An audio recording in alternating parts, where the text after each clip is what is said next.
So when we talk about process capability, there's two terminologies. Now in this activity, I'm going to have you guys build this in Excel because it's going to help you not so much worry about the calculation portion, but understand the meaning of CP and CPK. CP is your USL minus LSL divided by 6 times sigma. Now, go ahead and take a couple minutes and pause the video and focus on this formula right here. You're building your chart as you go. Maybe you have column A, column B, whatnot, right? That first column, you're going to identify each section, right? Your USL, what's your LSL, what's your sigma value. To get this in Excel, it's called a hotkey. All you're going to do is hold Alt and do 289 or 288. One of the two will do the sigma symbol. So Alt, hold Alt, type on your keypad 289 or 288. One of these two are going to pop up. Do a couple spaces and put your formula in here. So do CP, which stands for process capability, right? We use process capability when we think the process is centered.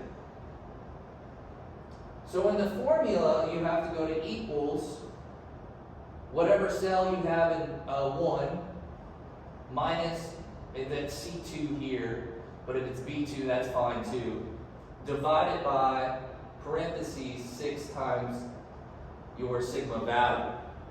Now you ask yourself, why are we multiplying it by 6? Well, there are 6 standard deviations in a normal distribution. Technically there can be more than that, but this is what we're looking at as a 6 sigma process. So go ahead and input your data now and build yourself a formula to help you succeed in this portion of the course.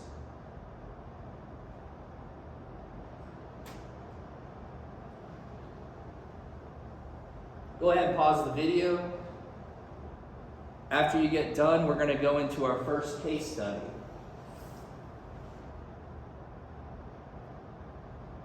All right, so consider this case study here. We have a manufacturing process that produces bolts with the specification limits for the bolts being 50 millimeters and 52 millimeters. The process has a mean length, an average length of 51 millimeters and a standard deviation of 0.2. I want you to calculate CP, which we know is process capability. So in this, I built a formula. My USL in here is going to be 52 minutes, 50 minutes for my LSL, and 0.2 for the standard deviation of the process. Now I put the 6 times the standard deviation in the formula, and if you're not getting the right answers, you may want to check and make sure you have parentheses on each side of the division symbol. So CP equals 52 minus 50 divided by 6 times 0.2. Now, we have a decent process. CP equals 1.6667 or 1.67. Keep in mind, if your process is under 1, you're not process capable. And I'll show you what you do in this next example. Basically, as we're looking at this, we look at our tolerance level and we see if we're in specs for this. We're in specs over 1.5 times.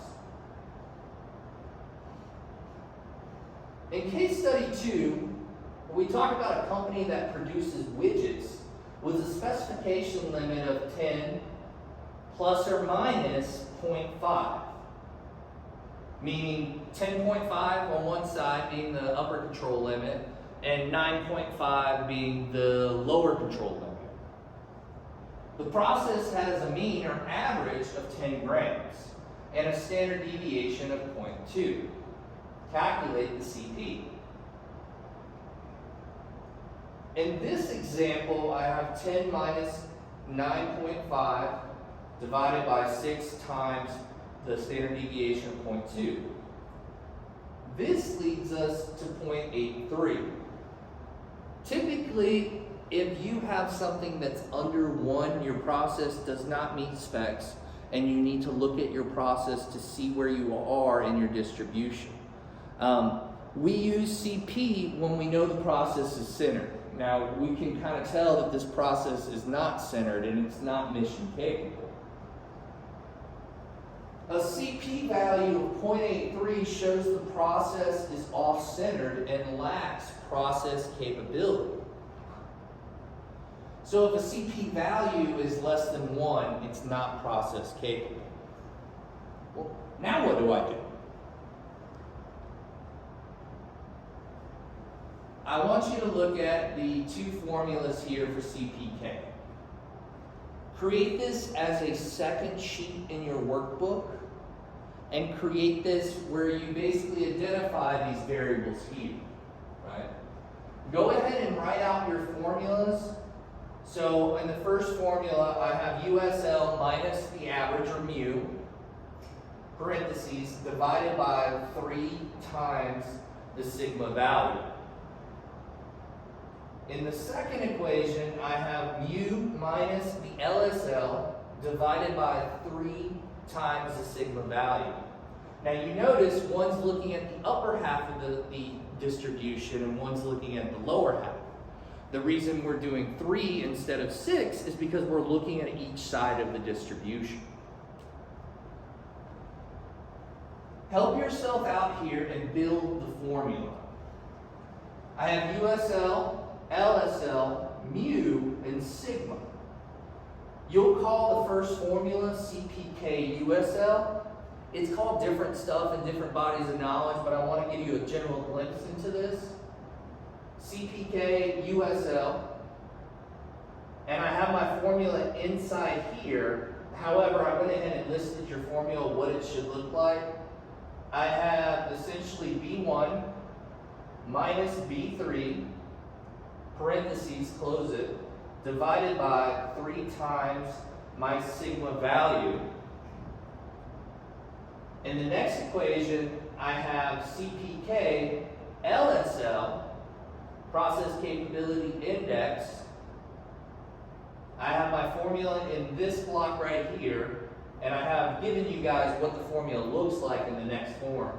So it should be equals B3 minus B2, close parentheses, divided by 3 times the standard deviation. So I want you to go ahead and pause the video and create this formula in Excel.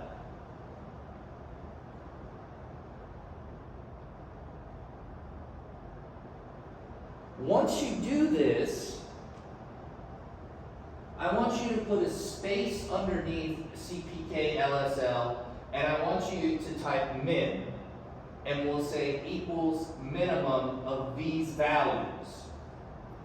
So essentially in CPK, process capability index, we'll choose what the lower value is.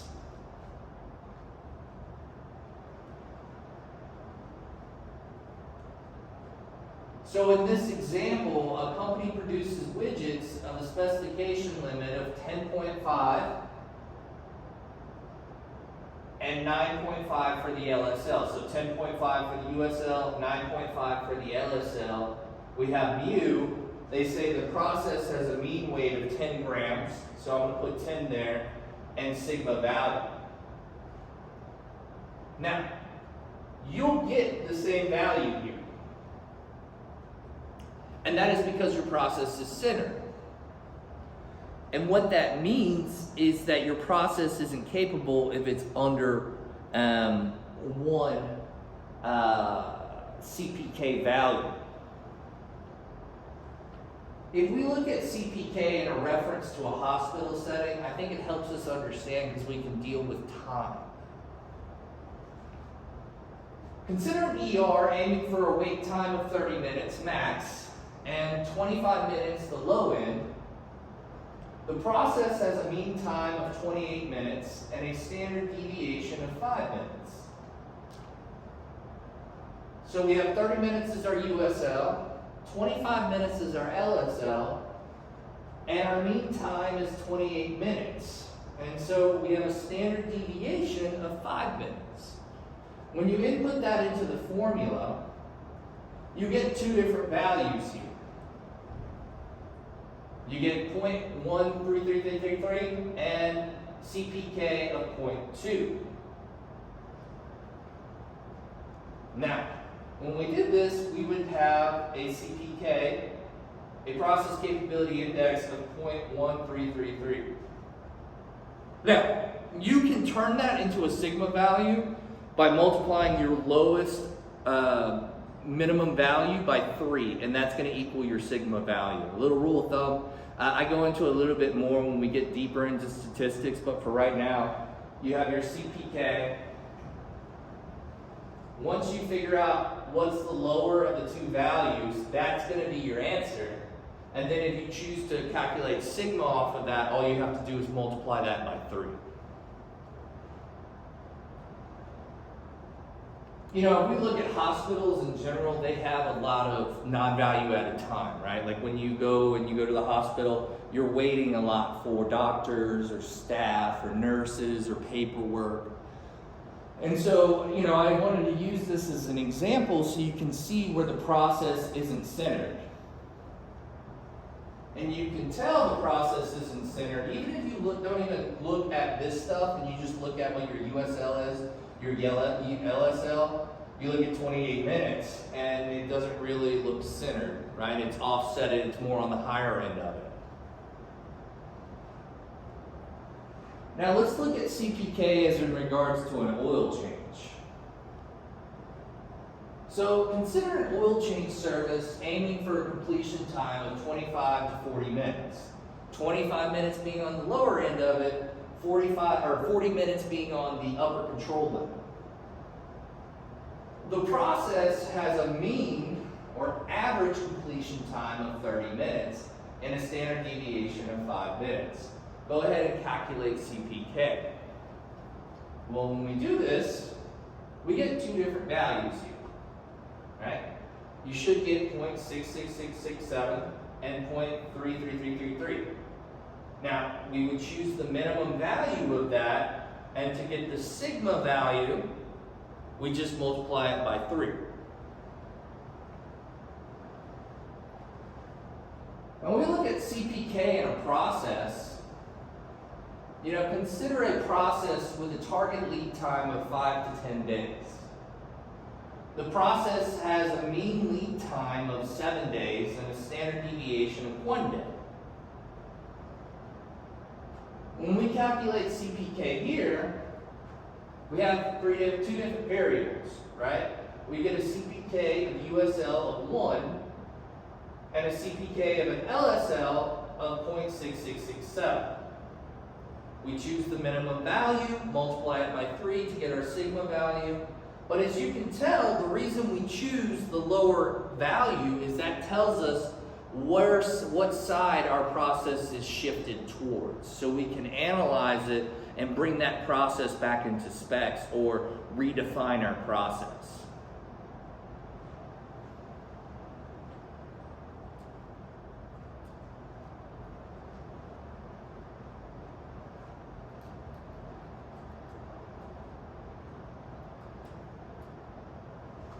Overall, CPK gives us a good glimpse into the span of our process, and it lets us know where it is in relation. Is it on the higher end in it, or is it on the lower specification limit? And we can adjust the framework of our process to fit specs to meet the demands of the customer. Thank you.